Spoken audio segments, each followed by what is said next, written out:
اعوذ باللہ من الشیطان الرجیم بسم اللہ الرحمن الرحیم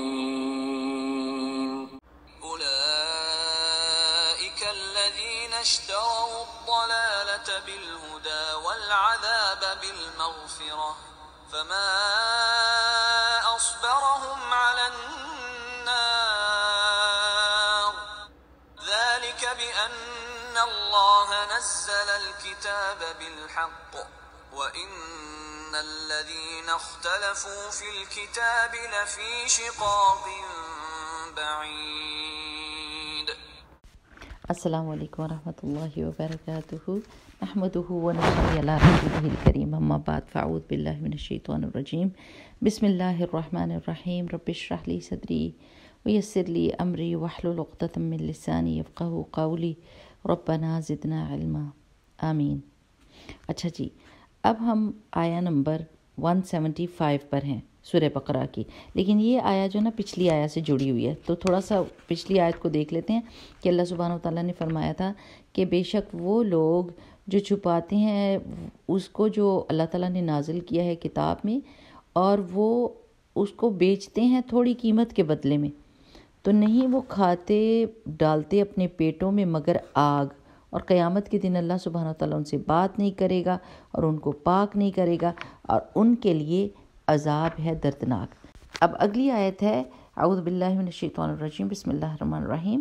اولئک، یہی لوگ، الذین، وہ لوگ ہیں، اشتروا الضلالۃ، جنہوں نے خرید لی گمراہی، بالہدی، ہدایت کے بدلے. یعنی ظاہر ہے خریداری جب آپ کرتے ہیں تو کچھ دیتے ہیں کچھ لیتے ہیں نا، تو انہوں نے گمراہی کو خرید لیا ہدایت کے بدلے میں، والعذاب، اور عذاب کو خرید لیا بالمغفرت، مغفرت کے بدلے میں. فما اصبرهم علی النار، تو کتنا بڑا صبر ہے ان کا آگ کے اوپر.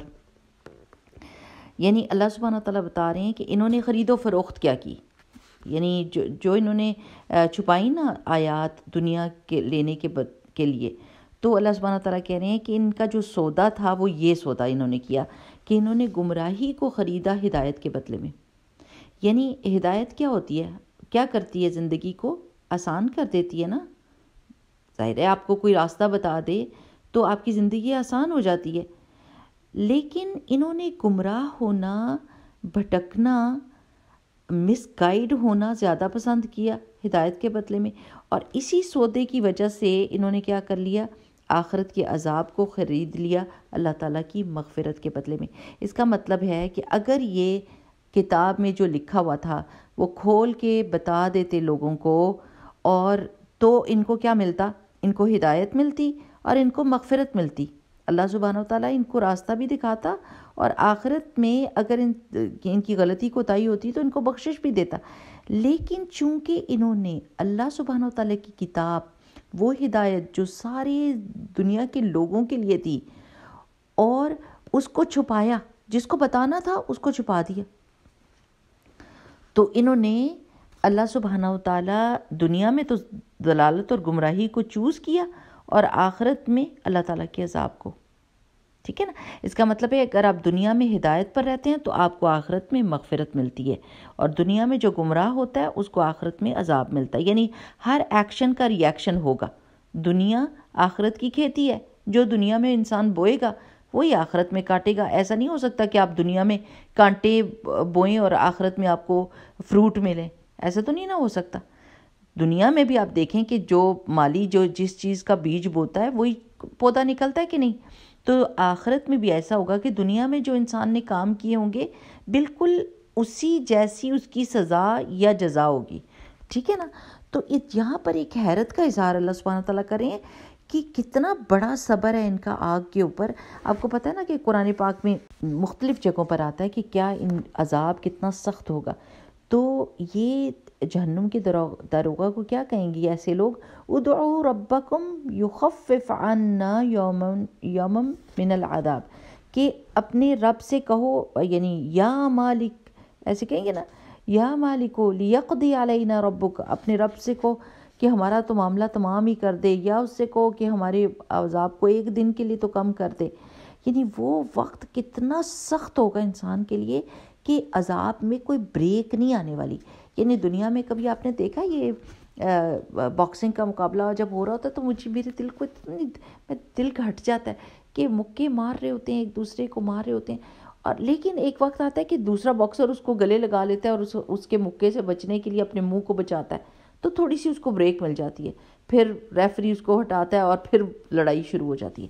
یعنی دنیا میں کوئی بھی چیز آپ دیکھیں اس میں بریک آتی ہے، عذاب میں، مصیبت میں، پریشانی میں، تو انسان تھوڑا حوصلہ کر لیتا ہے اور پھر اس کے بعد زندگی میں جاتا ہے، پھر کوئی مصیبت آ جائے تو برداشت کرتا ہے. لیکن عذاب جو ہوگا نا قیامت کا، یہ قیامت کہہ رہی ہوں جہنم کا، اس میں کوئی بریک نہیں ہونے والی ان لوگوں کو کہ ان کو سانس لینے کی ہوتی. یعنی تکلیف والی جگہ ہے، بو، چیخو پکار، گرمی، تکلیف، عذاب، خوف، یعنی ہر وہ چیز جس سے ہم پناہ چاہتے ہیں نا اور جس سے ہم بھاگنا چاہتے ہیں. اب یہ جو لوگ قرآن اپنی کتاب کو، چاہے کوئی بھی کتاب ہو، اللہ سبحانہ تعالیٰ نے جو نازل کی اس کو چھپاتے ہیں، تو یہ ساری چیزیں ان کو پتہ ہوتی ہیں کہ ان اعمال کا اجر یا ثواب یا سزا کیا ہے.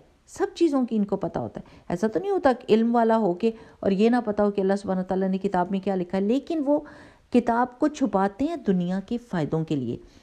جیسے یہود کیا کرتے تھے کہ اگر کوئی امیر آدمی کوئی جرم کرتا تھا اور اس پہ حد لگتی تھی تو یہ اس کو پیسوں کے بدلے میں اس کو فتویٰ دے دیتے تھے کہ تمہارے پر کوئی سزا نہیں، اور اس کو بچا لیتے تھے. تو کیا ان کو نہیں پتہ تھا کہ اس کی سزا کیا ہے؟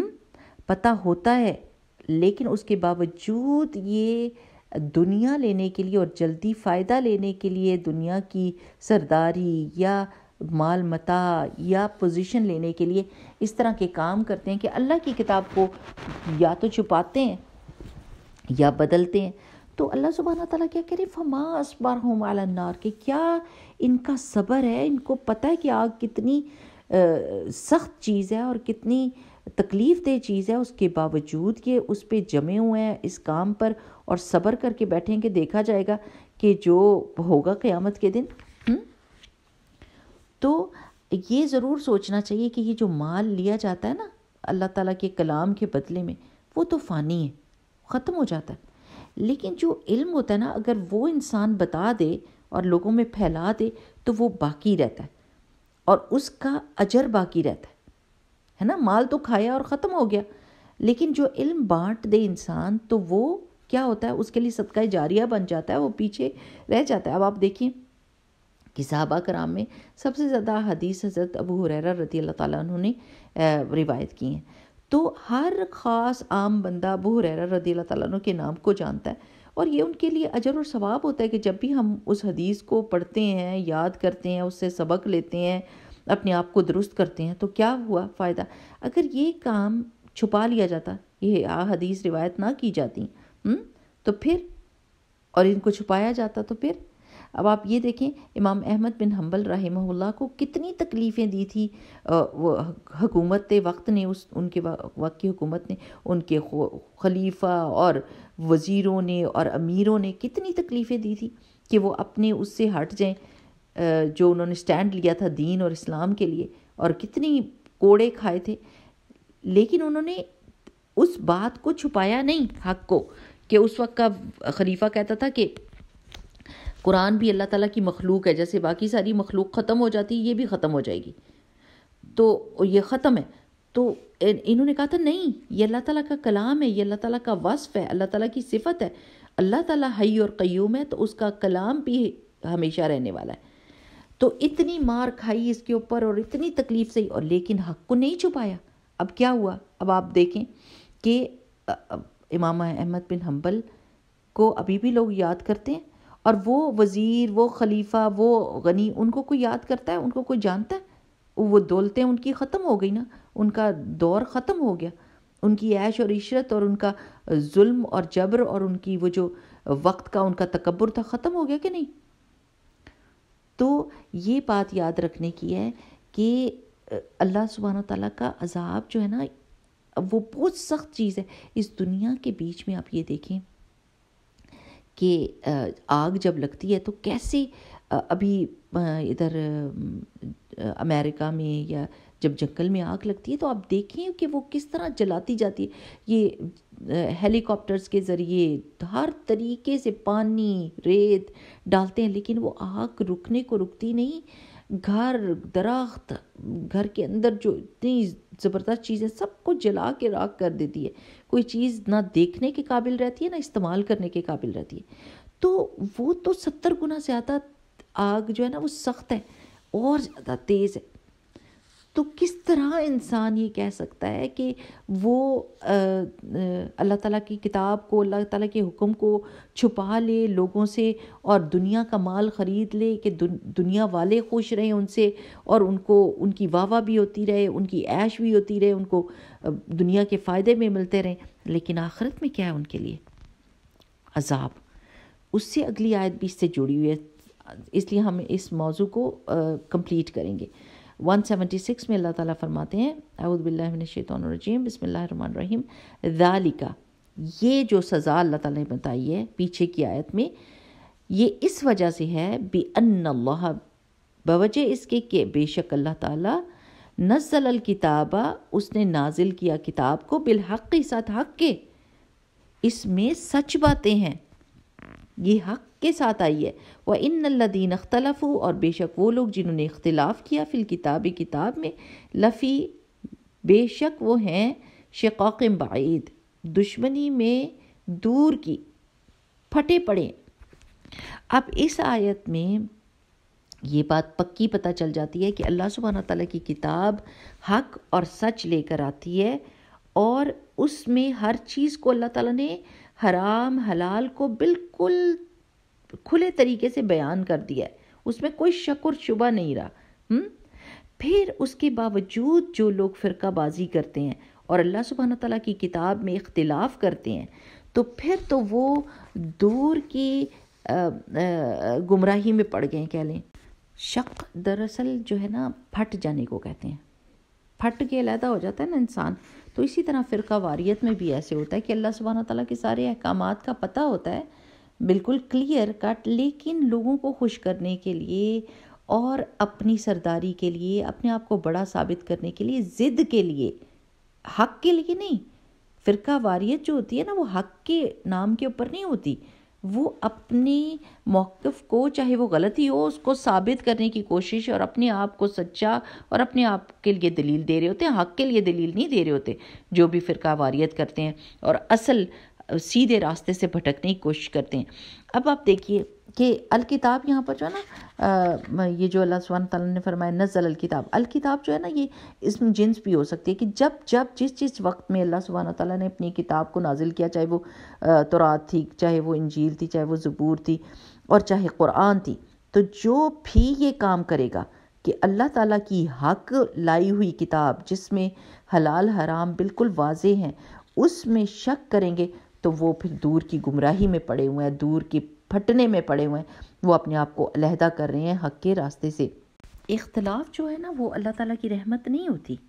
اختلاف ان اے ڈفرینٹ مینر، یعنی سمجھنے کی بات ہے کہ اگر ایک چیز کے بارے میں دو موقف ہیں تو اجتہاد جب کرتے ہیں نا، اجتہاد کرتے ہیں کہ جو معاملہ کلیئر اللہ تعالیٰ نے نہ بتایا ہو اس کے بارے میں غور و فکر ہو رہا ہوتا ہے، تو اس کے بیچ میں اگر دو رائے ہو جاتی ہے تو جو غلط ہوتا ہے اس کو بھی اللہ سبحانہ تعالیٰ اجر دے گا اور جو صحیح ہوتا ہے اس کو بھی اجر ملے گا، کیونکہ انہوں نے ایک ایسا معاملہ جو بالکل کلیئر نہیں تھا اس کے اوپر غور و فکر کیا اور اللہ تعالیٰ کی کتاب اور رسول اللہ صلی اللہ علیہ وسلم کی احادیث کی روشنی میں اس کو سالو کرنے کی کوشش کی. That is totally different. یہ اختلاف جو امت میں اب ہو رہا ہے جس کی وجہ سے ایک دوسرے کو کافر ڈکلیئر کر رہے ہیں اور ایک دوسرے کی مسجدوں میں نمازیں نہیں پڑھ رہے، یہ اختلاف اللہ کی رحمت نہیں ہو سکتا. ہو سکتا ہے یہ دماغ مانتا ہے کہ یہ اختلاف ایک رحمت ہے، نہیں، اس کے بارے میں تو اللہ سبحانہ وتعالیٰ نے سزا کا حکم دیا ہے کہ جن چیزوں کو اللہ سبحانہ وتعالیٰ نے واضح کر دی ہے، کلمہ آپ پڑھتے ہو لا الہ الا اللہ محمد رسول اللہ، آپ کو سب چیزیں پتہ ہیں. ہاں، فرقہ واریت اس وقت ہوتی ہے جب آپ غلط موقف پہ کھڑے ہوتے ہیں اور ایک صحیح والا آپ کو درست کرنے کی کوشش کرتا ہے، لیکن آپ اپنے غلط موقف کو ثابت کرنے کے لیے ضد میں آ کر دوسرے سے دشمنی شروع کر دیتے ہیں اور دوسرے کو کافر ڈکلیئر کرنا شروع کر دیتے ہیں. تو ہم نے نا سیدھے راستے پر رہنا ہے، اور وہ راستہ کیا ہے؟ قرآن اور حدیث کا. اب اس دور میں ہم نے اپنے دین اور اپنے ایمان کو بچانے کے لیے ہر کلمہ گو سے محبت کرنی ہے، اس کی عزت کرنی ہے، لیکن جہاں پر وہ غلط بات کرے گا اس سے کنارہ کشی اختیار کرنی ہے، اس کی درستگی کی کوشش کریں، اس کو حق اور ہدایت بتائیں، اور پھر یہ کام تو ہم نے کرتے ہی رہنا، لیکن سائڈ پہ اس کے بعد ہو جانا، دوسرے کو کفر کے فتوے نہیں دینے نا. اب اس کی ایک مثال یوں دیکھ لیتے ہیں کہ قرآن پاک میں اللہ سبحانہ وتعالیٰ نے کتنی جگہ پہ فرمایا کہ رسول اللہ صلی اللہ علیہ وسلم آپ ایک بشر ہیں، آپ ان سے کہہ دیں کہ میں اپنے نفع نقصان کا مالک نہیں ہوں. اور یعنی یہ بھی آیا کہ آپ ان سے کہہ دیجیے کہ میں بھی مر جاؤں گا اور آپ بھی مر جاؤ گے نا. تو یعنی رسول اللہ صلی اللہ علیہ وسلم کی وفات اور ان کے چلے جانا، لیکن اب مسلمانوں کے کچھ گروہ قرآن پاک کی آیات میں سے نکال کر رسول اللہ صلی اللہ علیہ وسلم کو نور ثابت کرنے کی کوشش کرتے ہیں، اور کہتے ہیں پھر اس سے یہ ثابت کرتے ہیں کہ رسول اللہ صلی اللہ علیہ وسلم زندہ ہیں، پھر اس سے یہ ثابت کرتے ہیں کہ وہ ساری محفلوں میں جب بھی آپ کھڑے ہوتے ہیں اور سلام پڑھتے ہیں تو وہ آتے ہیں، اور وہ دنیا میں کتنی جگہ پہ وہ محفلیں ہو رہی ہوتی ہیں اور وہ آئیں گے. اللہ سبحانہ و تعالیٰ اور اللہ کے رسول صلی اللہ علیہ وسلم نے ہم کو یہ بتایا ہے فرشتے نور سے بنے ہوئے ہیں اور وہ انسان سے کمتر ہیں. اللہ سبحانہ و تعالیٰ نے سجدہ کروایا نا فرشتوں کو، کیونکہ فرشتوں کے پاس کوئی چوائس نہیں ہے. ہم انسان جو ہے وہ اشرف المخلوقات ہیں، اور رسول اللہ صلی اللہ علیہ وسلم تمام انسانیت سے بڑھ کر ہیں. ساری انسانیت شروع سے لے کر آخر تک سب سے بڑا درجہ جو ہے وہ رسول اللہ صلی اللہ علیہ وسلم کا ہے انسان ہونے کے ساتھ. ٹھیک ہے نا؟ تو اگر اللہ سبحانہ تعالیٰ قرآن پاک میں فرما رہے ہیں کہ محمد صلی اللہ علیہ وسلم آپ ان سے کہہ دیجئے کہ آپ بھی فوت ہو جائیں گے اور یہ بھی مر جائیں گے، تو اس کا کیا مطلب ہے؟ یعنی وہ اپنی اب یہ جو فرقہ انہوں نے بنا لیا ہے اس سے یہ ثابت کرنے کی کوشش کرتے ہیں کہ رسول اللہ صلی اللہ علیہ وسلم زندہ ہیں اور وہ ہر جگہ پر آ سکتے ہیں، وہ آپ کی دعا سن سکتے ہیں، اور وہ آپ یعنی ایک اور دین نیا پیدا کرنے والی بات ہے نا. رسول اللہ صلی اللہ علیہ وسلم جو ہم کو ہدایات کی تھی وہ بالکل واضح تھی. اب ہاں یہ حقیقت ہے کہ رسول اللہ صلی اللہ علیہ وسلم اور تمام پیغمبروں کی زندگی برزخ میں باقی انسانوں سے فرق ہے، یہ بات حقیقت ہے، یہ رسول اللہ صلی اللہ علیہ وسلم نے بتائی ہے، لیکن اس برزخی زندگی کا ہمیں کوئی علم نہیں ہے. اور یہ ایسا کبھی بھی نہیں ہوا کہ صحابہ نے کہا ہو کہ آپ کھڑے ہو جو سارے اور رسول اللہ صلی اللہ علیہ وسلم آنے لگے ہیں اور سلام پیش کرو اور کھڑے. ہمارے لیے رسول اللہ صلی اللہ علیہ وسلم کی زندگی اور صحابہ کی زندگی جو ہے وہ فالو کرنا ہے، کیونکہ رسول اللہ صلی اللہ علیہ وسلم اس کے بارے میں ہم کو کہہ کے گئے تھے. اگر تو صحابہ نے یہ کام کیا ہوتا تو پھر ہم بھی کرتے، کیونکہ وہ سب سے زیادہ رسول اللہ صلی اللہ علیہ وسلم سے پیار کرتے تھے اور اللہ تعالیٰ سے پیار کرتے تھے. وہ بہترین امت تھے، اول سے لے کے آخر تک بہترین لوگ. خیر القرون قرنی رسول اللہ صلی اللہ علیہ وسلم نے فرمایا تھا، سب سے بہترین دور میرا دور ہے، کہ جس میں رسول اللہ صلی اللہ علیہ وسلم صحابہ کو تعلیم دیا کرتے تھے. صحابہ کرام رسول اللہ صلی اللہ علیہ وسلم کے سامنے کھڑے ہو جاتے تھے اور تیر اپنے جسموں پر لیتے تھے، اتنا زیادہ پیار کرتے تھے. ہم تو بڑی بڑی نافرمانی رسول اللہ صلی اللہ علیہ وسلم کے نام نعوذ باللہ کر کے اور آنسو بہا رہے ہوتے، تمہارے ٹیکے لگے ہوتے ہیں، نیل پالشیں لگی ہوتی ہیں، میک اپ پورا کیا ہوتا ہے اور نعت پڑھ رہے ہوتے ہیں، اور ہم سمجھ رہے ہوتے ہیں کہ رسول اللہ صلی اللہ علیہ وسلم تو ہمیں ہی سب سے پہلے جنت میں انٹر کریں گے. یعنی اتنی نافرمانیاں بولڈلی سامنے کر کے اور پھر اللہ کے رسول صلی اللہ علیہ وسلم کی محبت کے دعوے کر رہے ہیں. صحابہ کرام سچی محبت کیا کرتے تھے. وہ رسول اللہ صلی اللہ علیہ وسلم ایک بات سے منع کرتے تھے، وہ 10,000 دفعہ اس بات سے رک جاتے تھے. وہ کبھی بھی وہ بات سوچ بھی نہیں سکتے تھے کہ جس سے رسول اللہ صلی اللہ علیہ وسلم نے منع کیا وہ کریں. ان کی محبت سچی ہوئی کہ ہماری سچی ہوئی؟ تو ان صحابہ نے اپنی زندگی میں کبھی یہ کام نہیں کیا.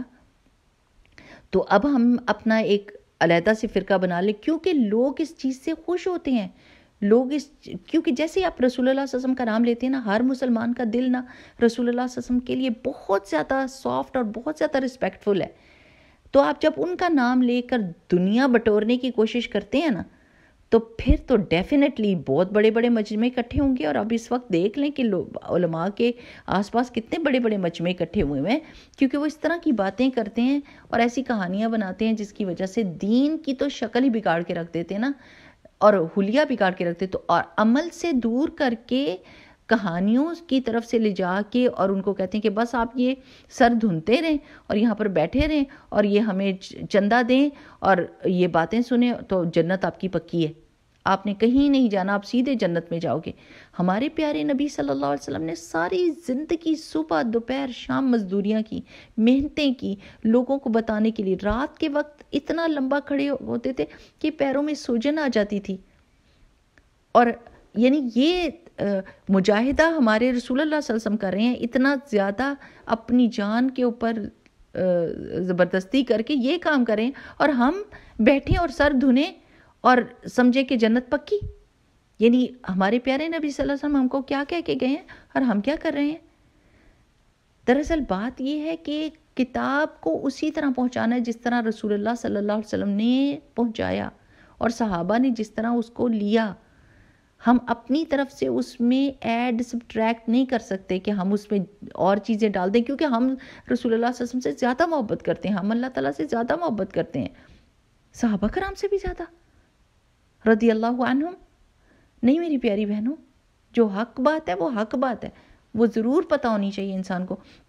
اب آپ دیکھیں کہ کیسا انسان وہ ہو۔ ذرا ایک بات سوچیں، اللہ سبحانہ وتعالیٰ نے اس چیز کو اتنی سختی سے ہینڈل کیوں کیا ہے کہ کتاب کو جو بدل دے یا اصل حکم کو چھپائے، لوگوں کو غلط بات بتائے، دنیا خریدے، پیسہ لے، سرداری لے، واہ واہ لوگوں کی لے، اور اللہ تعالیٰ کے حکم کو چھپا کے یا اس کو بدل کے یہ کام کرے، تو پھر اس نے کیسا سودا کیا؟ کیا سودا کیا اس نے؟ کیا اللہ سبحانہ وتعالیٰ اس سے راضی ہوں گے؟ کیا اللہ سبحانہ وتعالیٰ اس کو انعام دیں گے اور اس کے ماننے والوں کو انعام دیں گے؟ یا پھر حق بات کو بتانے والے کی شان ہوگی، حق بات کو واضح کرنے والے کی، کیونکہ وہ اپنی زندگی بھی آسان کر رہا ہے اور لوگوں کی بھی آسان کر رہا ہے۔ اللہ سبحانہ تعالیٰ کا جو حکم ہوتا ہے نا کتاب میں، وہ حق بات اس طرح ہوتی ہے کہ وہ سچی بات ہوتی ہے، وہ لوگوں کی زندگی آسان کرنے والی ہوتی ہے، وہ ہدایت والی ہوتی ہے۔ جیسے کوئی آپ کو راستہ دکھاتا ہے نا اور بالکل صحیح جگہ پہ پہنچا دیتا ہے، تو وہ کیا چیز ہے نا؟ وہ تو انسان کو خوشی ہوتی ہے نا اس چیز سے۔ لیکن اگر کوئی آپ کو دھوکہ دے، آپ سے پیسے لے لے اور آپ سے کہے کہ یہ اس راستے پر چلو اور وہ غلط راستہ ہو، تو پھر کیا فیلنگ ہوتی ہے اس بندے کے لیے جس نے مس گائیڈ کیا ہوتا ہے اور پیسہ بھی کھایا ہوتا ہے؟ تو فما اسبرہم علی النار، حیرت ہوتی ہے ایسے لوگوں پر کہ کس چیز نے وہ جانتے بوجھتے اللہ سبحانہ تعالیٰ کا عذاب جانتے ہوئے، کیا ان کا دل ہوتا ہے کہ وہ چیزوں کو تروڑ مروڑ کر اور اللہ تعالیٰ کی حق بات کو اپنی مرضی سے بدل کر لوگوں کو خوش کرنے کے لیے اور لوگوں کا مجمع اکٹھا کرنے کے لیے اس بات کو بدل دیتے ہیں اور دنیا کے فائدے اٹھاتے ہیں۔ لیکن میری پیاری بہنوں، موت تو کسی بھی وقت آ جائے گی، یہ زندگی تو کوئی اتنی لمبی تو نہیں ہے کہ ہم ادھر بہت کچھ اکٹھا کر کے لے جائیں گے، اور اگر یہاں پر دنیا میں کوئی پیسہ اکٹھا کیا تو وہ قبر میں بھی ساتھ جائے گا اور آگے بھی اٹھیں گے اس کے ساتھ۔ نہیں نہیں نہیں نہیں، یہ دنیا تو فانی ہے اور اس کے فائدے بھی فانی ہیں، اس کی سرداریاں بھی فانی ہیں۔ آپ دیکھیں کہاں گیا ابو جہل، کہاں گیا عبداللہ بن ابی، کہاں گئے جو ہے نا قارون، کہاں ہے وہ؟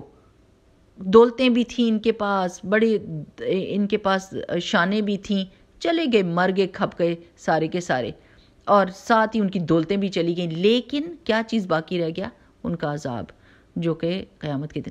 سب کو ڈرنا چاہیے اللہ سبحانہ وتعالیٰ سے کہ اللہ تعالیٰ کی کتاب میں کوئی ٹیڑھ پن نہیں ہے، اللہ کی کتاب بالکل سیدھی ہے اور آسان کرنے والی ہے اور حق ہے اور سچ ہے، اور رسول اللہ صلی اللہ علیہ وسلم کی احادیث سے ہماری قرآن کی تفسیر ہم کو ملتی ہے۔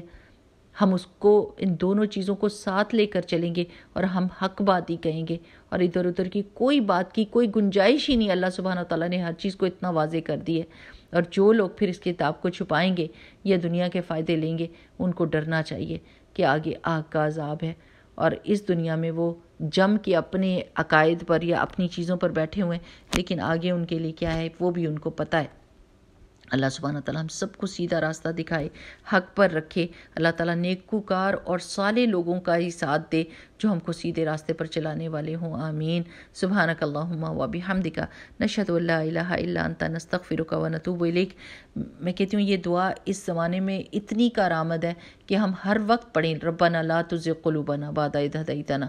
ایک تو یہ کہ اللہ تعالیٰ حق بات پتہ چلنے کے بعد ہمارے دلوں کو ٹیڑھا نہ کرنا ہدایت دینے کے بعد، اور ایک اللہم ارنا الحق حقا وارزقنا اتباعہ وارنا الباطل باطلا وارزقنا اجتنابہ، کہ اللہ سبحانہ وتعالیٰ ہمیں حق بات حق کر کے دکھا اور ہمیں توفیق دے کہ ہم اس کو فالو کریں، اور ہمیں باطل ہی دکھا اور ہمیں توفیق دے کہ ہم اس کو چھوڑ دیں اور اس سے اجتناب کریں، آمین۔ السلام علیکم ورحمۃ اللہ وبرکاتہ۔